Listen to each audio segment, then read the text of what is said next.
अब देखिए, घीसू और माधव बाजार जाते हैं कफन लेने के लिए, और कफन लेने के लिए जैसे ही दुकानदार से बोलते हैं कि कोई सस्ता सा कफन दिखा दो।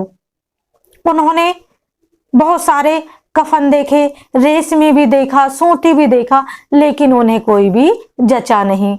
अब इस पर ही दोनों क्या कहते हैं, आपस में वार्तालाप करते हैं बाप बेटे कि अरे, ज्यादा महंगा कफन लेने से क्या फायदा, क्या वो क्या उसे देखेगी, या फिर जो लाश उठाते उठाते क्या जब हम घर पहुंचेंगे तो रात हो जाएगी, तो कफन को कोई नहीं देखता, इसलिए जितना सस्ता सा कफन मिल जाए लेकर के चल देंगे। और उन्होंने एक दुकान से दूसरी दुकान पर बार बार कफन देखते रहे, लेकिन उन्हें कुछ भी जचा नहीं, यानी कि उन्हें कोई भी कफन ही पसंद नहीं आया। देखिएगा कैसी विडंबना है कि कफन भी उन्हें सस्ते से सस्ता चाहिए कि कम से कम पैसों में उनका काम हो जाए, और वो भी सुबह से शाम उन्हें हो गई, लेकिन उन्हें कफन नहीं मिला। अब थक हार कर उन्हें भूख लगी और वह आगे निकल गए, जाकर के एक मधुशाला के सामने खड़े हो गए और मधुशाला में जाकर के प्रवेश किया। मधुशाला में क्या है, क्या होता है भाई, मधुशाला में तो मधुमस्त यानी कि शराब भी पी जाती है।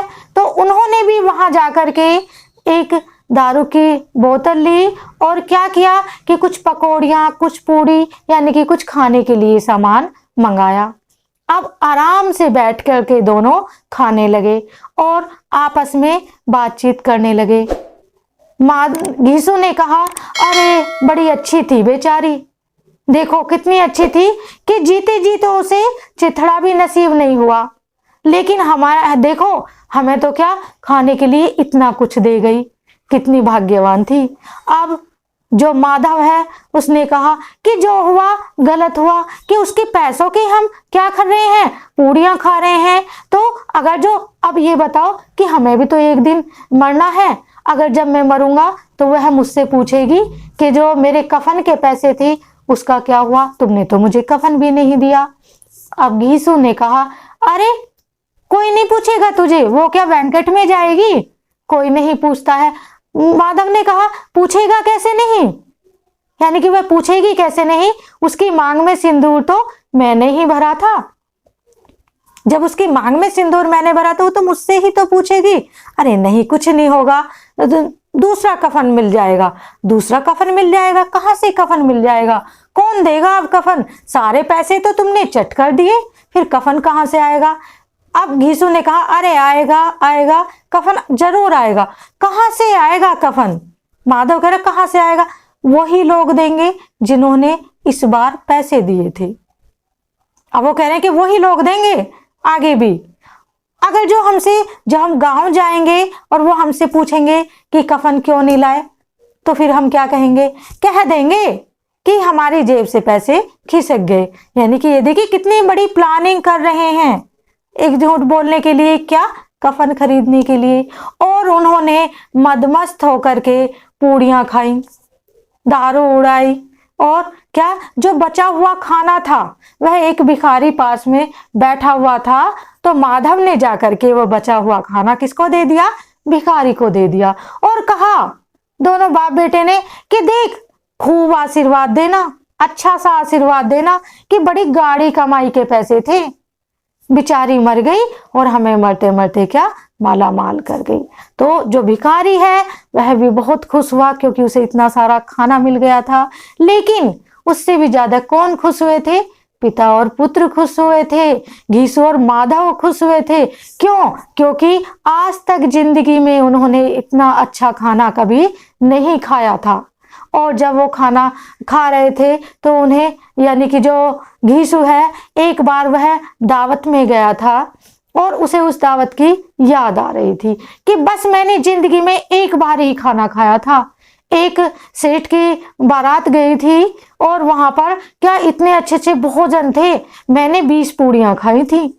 अब जो माधव है वह आनंद ले रहा है, वो देखो इसने इतना सारा खाना खाया था, तो कह रहा, अच्छा बस तुमने 20 खाई थी, मैं तो 50 खा जाता। अब घीसू ने कहा, 50 से कम तो मैंने भी ना खाई होंगी, यानी कि 50 तो मैं भी खा गया था, और पानी पीने तक की भी फुर्सत नहीं थी, यानी कि इतना खा के पेट भर गया था। यानी कि ऐसा आनंद हमने कभी नहीं लिया लाइफ में, और आज वही खाना हमें खाने के लिए, उसी की तरह ही हमें खाना खाने के लिए मिल रहा है। तो जो माधव है वो मन ही मन ललचा रहा था, देखो खुद ने खा लिया, काश मैं भी खाना खाता, लेकिन वह इच्छा अब उनकी पूरी हो गई थी। और क्या, दोनों मदमस्त होकर के शराब पी रहे थे, खाना खा रहे थे, और भिखारी को भी देखो दान दे दिया। फिर उनके दिमाग में एक चीज आई, माधव ने कहा कि अगर जो अब हम घर जाएंगे तो अब फिर कफन कहाँ से आएगा, गांव वाले तो फिर हमसे पूछेंगे कफन कहाँ से आए, कि कफन क्यों नहीं लाए। तो घिसू ने कहा, अरे कह देंगे कि जो पैसे थे वो खिसक गए, हमारे पास में तो है ही नहीं, क्योंकि सारे पैसे तो उन्होंने चट कर दिए, अब तो उनके पास में कुछ पैसे ही नहीं बचे थे, तो फिर वो कफन कहाँ से आएगा। तो माधव ने कहा कि कोई बात नहीं है, जो जिन्होंने अब की बार पैसे दिए थे फिर वो दोबारा हमें क्या देंगे, पैसे देंगे, लेकिन हाँ एक बात है कि इस बार तो हमारे पैसे हाथ लगे थे, लेकिन अब की बार पैसे हमारे हाथ नहीं लगेंगे।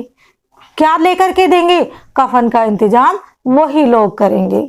और यह सब कहते कहते वो मदमस्त होकर के गाने लगे, बजाने लगे, नाचने लगे, और जो माधव है वह क्या बार बार दहाड़ मार करके रोता और चिल्ला रहा था कि माया ठगनी क्यों ठगे, समथिंग ऐसी ही एक पंक्ति है उसमें। और इसी के साथ साथ ही देखिए ये कहानी समाप्त होती है। कैसी विडंबना है, देखिएगा कि एक स्त्री को, जो कि उन दोनों व्यक्तियों का पेट भरती थी, जिसके साथ में 7 फेरे लिए थे, उसको भी उस पर तरस नहीं आया और एक कफन तक भी उसे खरीद करके नहीं दिया। अब चाहे तो देखिए उनकी यह गरीबी समझिए और चाहे लाचारी समझिए। तो अगर जो मेरी यह कहानी आपको अच्छी लगी हो तो चैनल को लाइक कीजिएगा और सब्सक्राइब कीजिएगा और वीडियो को शेयर कीजिएगा। और इन्हीं शब्दों के साथ में मैं अपनी वाणी को विराम देती हूँ और कोशिश करूंगी कि आप सभी के लिए अच्छी अच्छी वीडियो लाती रहूं। धन्यवाद।